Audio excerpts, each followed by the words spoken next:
نحمده ونصلي على رسوله الكريم أما بعد فأعوذ بالله من الشيطان الرجيم بسم الله الرحمن الرحیم۔ محترم بزرگوں اور دوستو، آج میں وہ عمل لے کر کے حاضر ہوا ہوں۔ آج میں آپ کو جو عمل کے بارے میں بتلانے جا رہا ہوں، اس کے بارے میں ابھی کے دور میں ہر انسان شکایت کرتے ہیں۔ بہت سارے لوگ ایسے ہیں وہ اپنا مال خرچ کرتے ہیں، وہ پیسہ لگا کر کے کوئی کاروبار، دکان یا کوئی فیکٹری کو کھولتے ہیں، مگر ان کا کاروبار نہیں چلتا۔ وہ کاروبار کی نہ چلنے کی وجہ سے بہت پریشان رہتے ہیں۔ آئے دن بہت سارے لوگ آتے ہیں اور وہ آ کر کے کہتے ہیں کہ ہماری فیکٹری چلتی نہیں ہے، ہمارے دکان پر گراہک نہیں آتے، صبح سے شام تک ہم ایسے ہی اپنے دکانوں اور فیکٹریوں میں بیٹھے رہتے ہیں مگر ہمارا کام نہیں چلتا۔ اللہ تبارک و تعالیٰ نے تو روزی کا وعدہ سبھی سے کیا ہے۔ ایک مارکیٹ کے اندر ایک چیز کی دکان اگر 10 ہے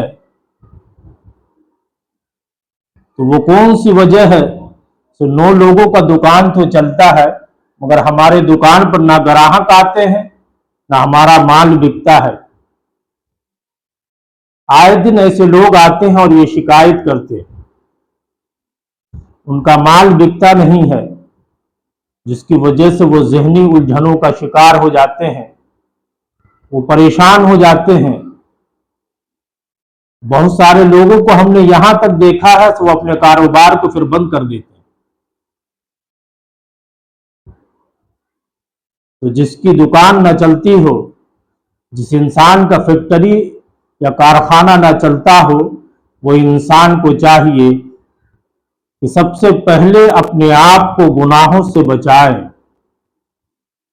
دین پر چلنے کی کوشش کرے، اللہ سے مانگے۔ اللہ تبارک و تعالی سب کو دینے والا ہے، وہ خالق ہے، وہ مالک ہے، وہی رازق ہے۔ اللہ جسے چاہتا ہے بے حساب رزق دیتا ہے۔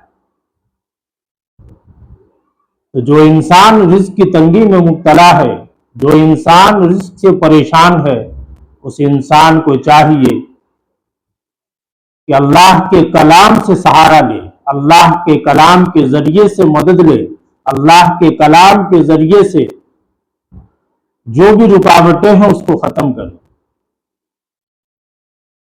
تو میں آج آپ کے سامنے وہ عمل پیش کر رہا ہوں، جو انسان اس عمل کو اختیار کر لیتا ہے، اللہ تبارک و تعالی اس عمل مبارک کی برکت سے ان کے دکانوں کو، فیکٹریوں کو، کارخانوں کو جاری اور ساری کر دیتا ہے۔ جو انسان خود پڑھنا جانتے ہوں وہ خود اس عمل کو کریں، جو قرآن کریم کو پڑھنا نہ جانتے ہو وہ کسی بھی انسان کو متعین کر لے، وہ اپنے کارخانے، اپنی دکان، اپنی فیکٹری کے اندر یہ عمل کروا لے۔ عمل بہت آسان ہے۔ عمل یہ ہے کہ 21ویں پارے کے اندر سورہ لقمان ہے، اس کا پہلا رکوع 7 مرتبہ پڑھنا ہے۔ اس کے بعد 30ویں پارے کی پہلی سورت جس کو سورہ نبا کہتے ہیں اس کو بھی 7 مرتبہ پڑھنا ہے۔ اس کے بعد 30ویں پارے کی ہی تیسری سورت جس کو سورہ عبس کہتے ہیں اس کو بھی 7 مرتبہ پڑھنا ہے۔ پڑھ کر کے پانی پہ دم کرے، وہ پانی اپنے کاروبار کی جگہ پر چھڑکے، صبح شام یہ پانی استعمال کرے۔ یہ عمل مسلسل 41 دن کر لے، اللہ تبارک و تعالی اس عمل کی برکت سے دکان کی بندش ہو، کارخانے کی بندش ہو،